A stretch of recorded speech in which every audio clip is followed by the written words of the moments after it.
Chapter 8. Examination of the Doer and the Deed. Verse 1. A doer in a completed state cannot create a deed in a completed state. Again, a doer in an incompleted state cannot create a deed in an incompleted state. Verse 2. When a doer is in a completed state, there will be no doing, and also a deed will be without a doer.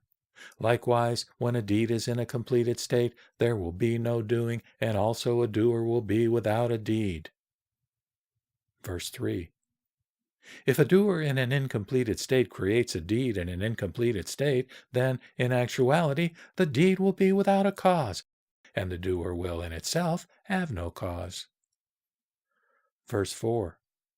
Without a cause, there can be no effect or an efficient cause. Without these, effect and cause, there can be no functions of doing, doer, and deed. Verse 5. Without these functions, etc., doer and deed, there can be no factors or dharmas and non-factors or adharmas of experience. Without factors and non-factors, there can be nothing arising out of them. Verse 6.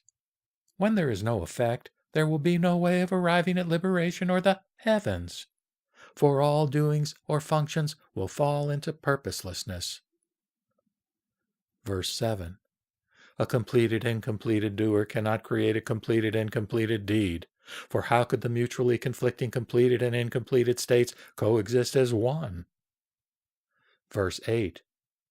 A completed doer cannot create an incompleted deed, nor can an incompleted doer create a completed deed. For if the above conditions are not accepted, thereupon all fallacies will follow. Verse 9.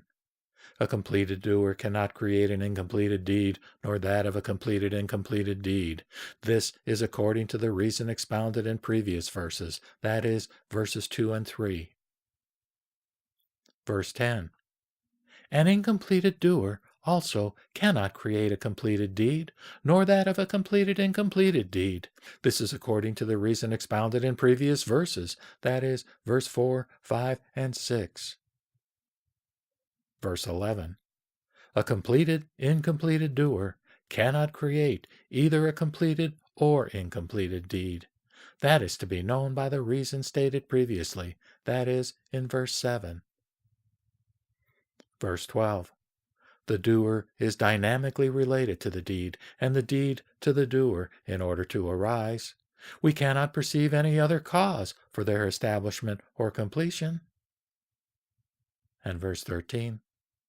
Thus, by way of the refutation of the static concepts of the doer and the deed, the concept of seizing or clinging can be known, and, basing the analysis on both the doer and the deed, various other entities, that is, phenomena, can be understood.